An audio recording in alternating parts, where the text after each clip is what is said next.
Coffee went cold again. I noticed it the way I notice most things these days. Too late after the fact when there's nothing left to do but accept it. I wrapped both hands around the mug anyway, more for the habit than the warmth, and stared out the kitchen window at the backyard I hadn't mowed in 3 weeks. The grass was getting long. My wife Diane would have hated that. She would have said something about it on a Tuesday morning just like this one. Something gentle but pointed, the way she always did. And I would have grumbled and gone out there before noon. Diane passed 4 years ago. The grass does what it wants now. I'm 67 years old. I spent 31 years as a licensed electrician in Knoxville, Tennessee. Worked my way up to running my own small crew by the time I was 45. Nothing glamorous. But I built something. A house with a paid-off mortgage. A retirement account that wasn't embarrassing. A son I was proud of. That last one. That's the part that turned on me. My son Leland is 41. He has his mother's eyes and unfortunately his own judgment. He married a woman named Sasha when he was 34, and I stood at the altar and shook her father's hand and meant every word of the toast I gave at the reception. I told them I wished them the kind of marriage Diane and I had. Patient. Honest.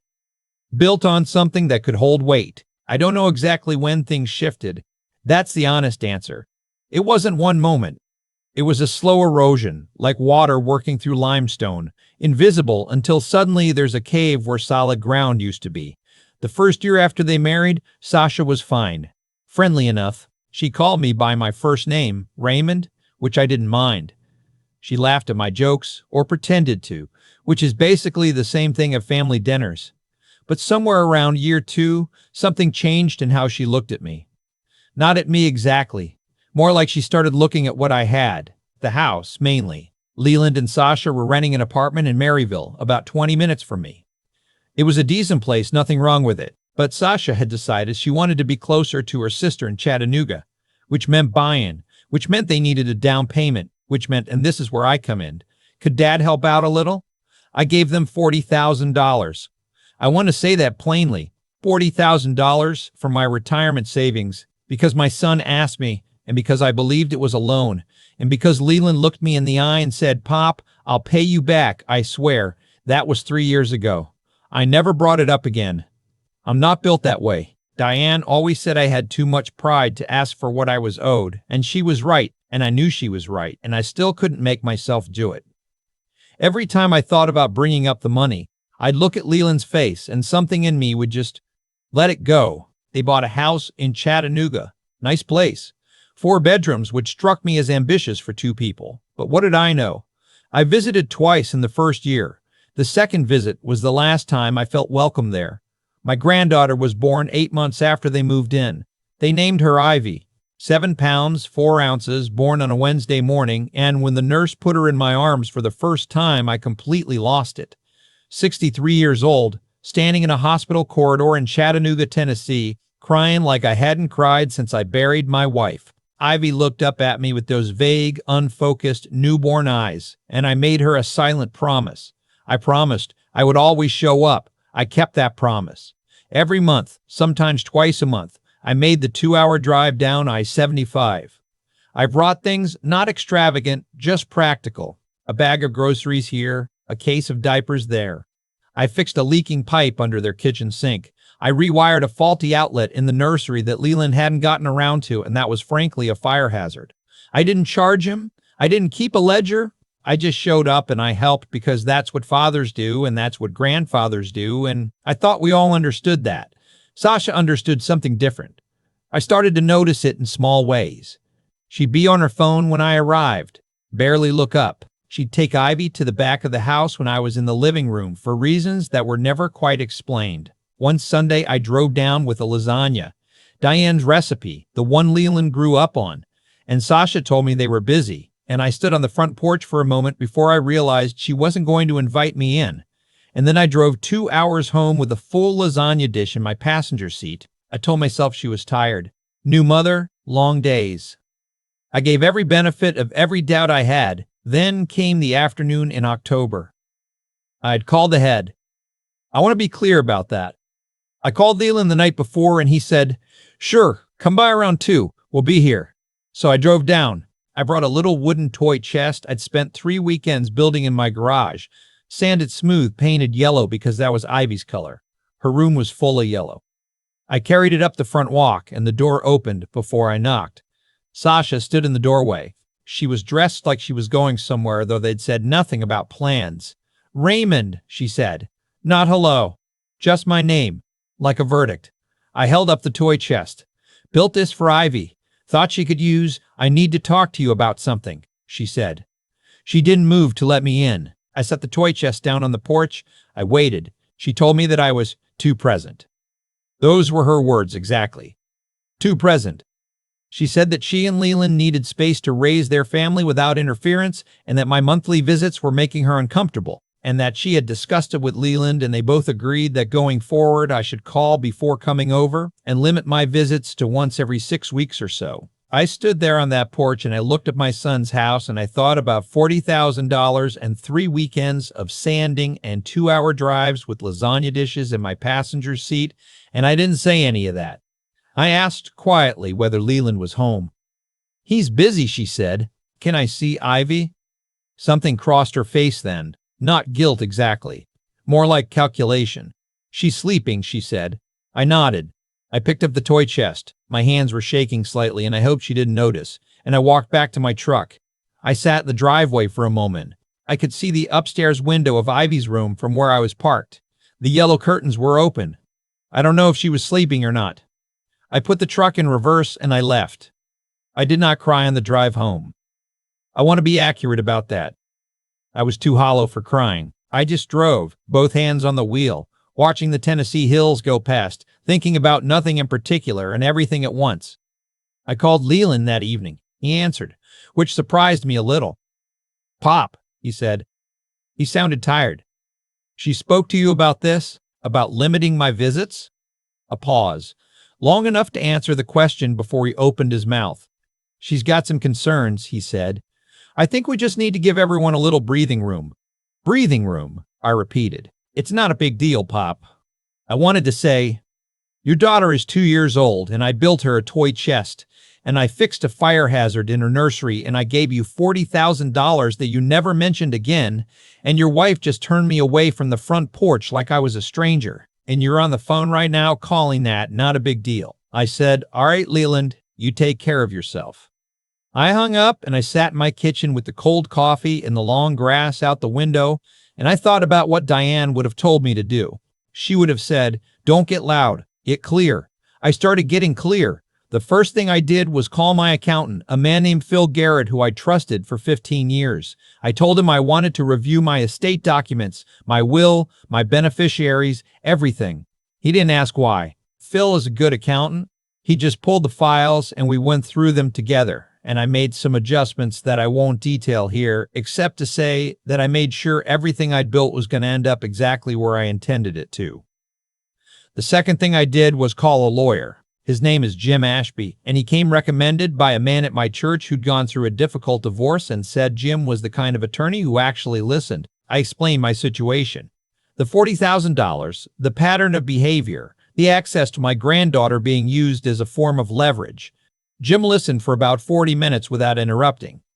Then he asked me a few specific questions. Then, he told me some things I hadn't known about grandparents' rights in the state of Tennessee. I didn't know that was a legal concept, grandparents' rights. I looked it up that night, reading case summaries until midnight, and something in my chest began to unknot very slightly. The third thing I did was wait. Waiting is hard for me. I have always been a man who fixes things, who shows up with tools, who moves toward the problem. But Jim told me, let them make the next move. Document everything. Keep records of every request to see Ivy that goes unanswered, and don't say anything that puts you on the defensive before you need to be. I waited 6 weeks. I sent one text to Leland, polite, brief, asking if we could schedule a visit. No response for 4 days. Then, we'll let you know when it's a good time. I documented that. I waited 8 more weeks. I sent a birthday card for Ivy. She was turning 2, with a $100 bill inside and a handwritten note. The card was never acknowledged. I documented that too. Then came December. Leland called me, which was unusual. He sounded different on the phone. Not tired anymore, but careful.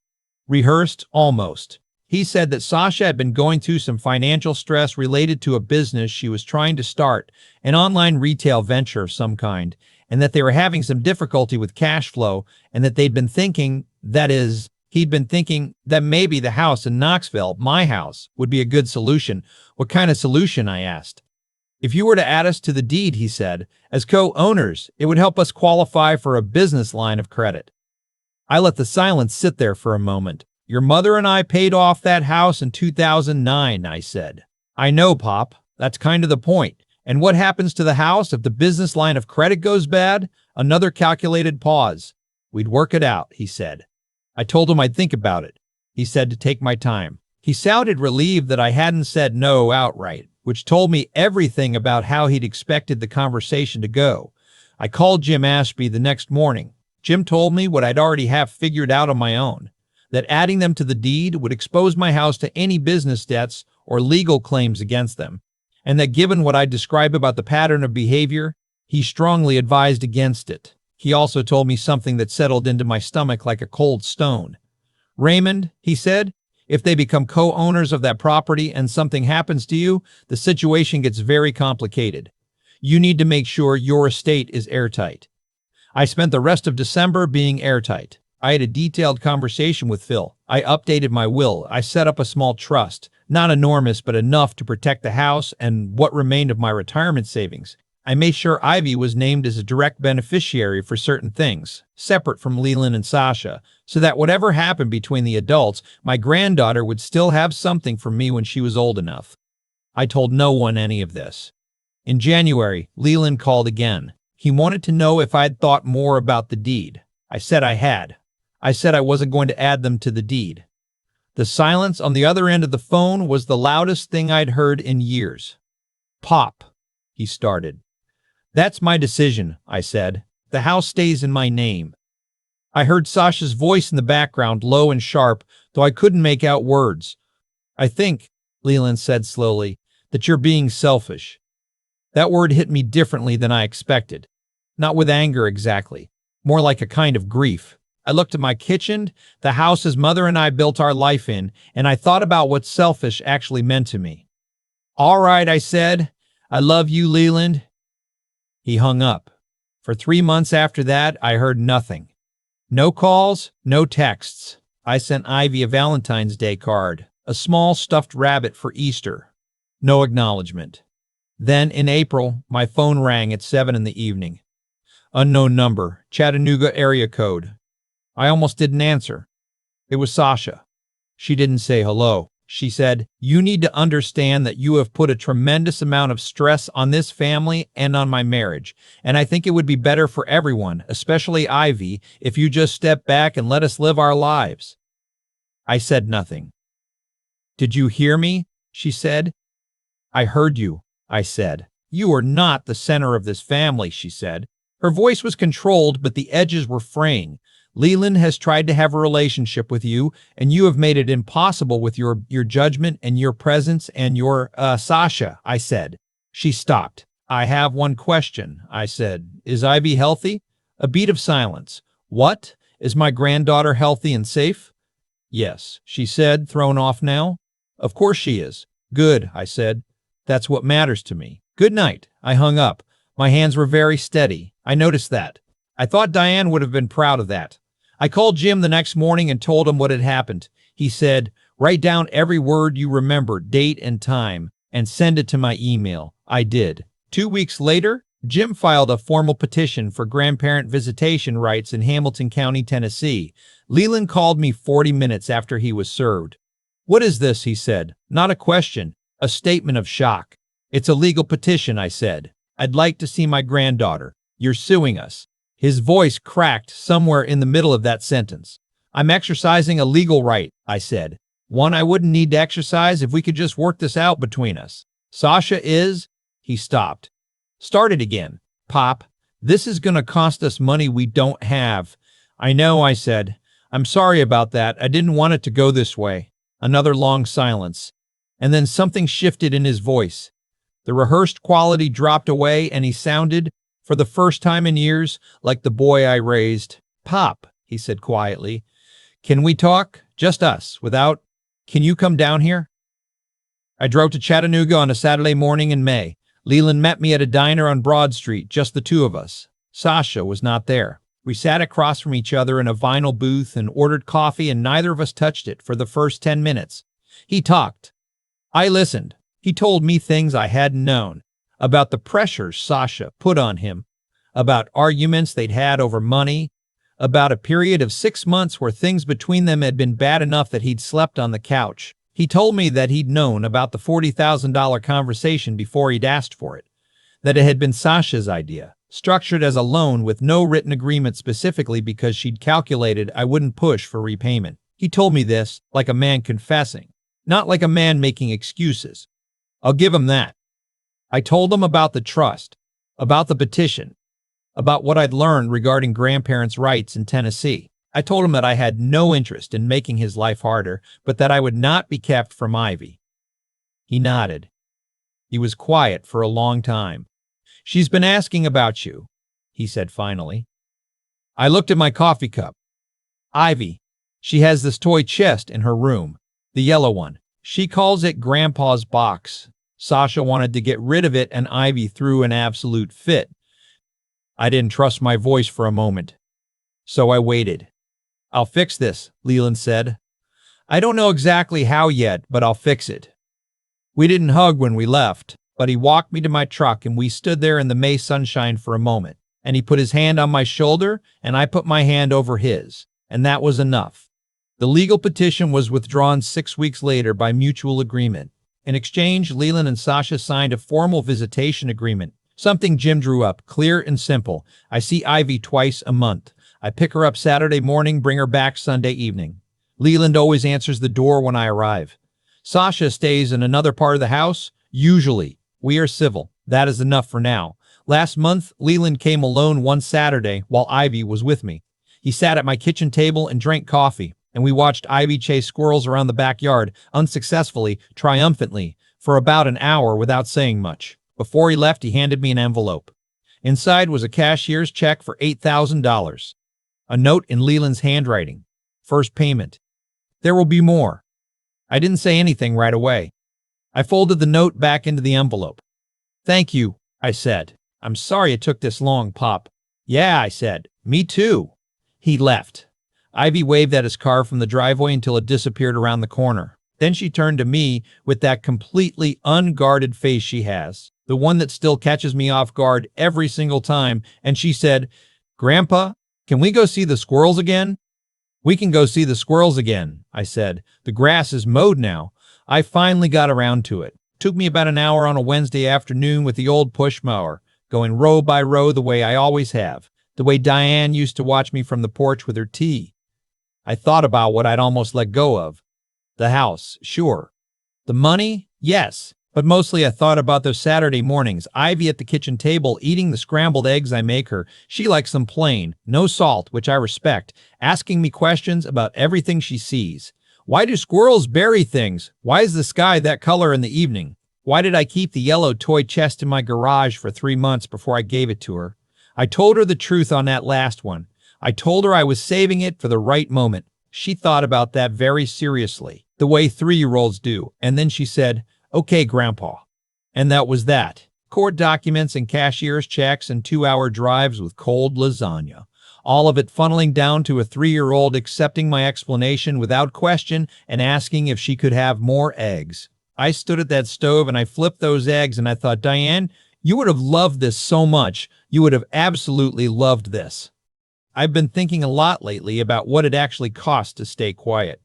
Not the silence of weakness. I've known that kind too, and it has a different weight. I mean the silence you choose deliberately. The kind where you swallow everything that wants to come out, and you decide, consciously, that you are going to be smarter than your anger. That silence is one of the hardest things I've ever practiced. And I'm 67 years old. I've practiced a lot of hard things.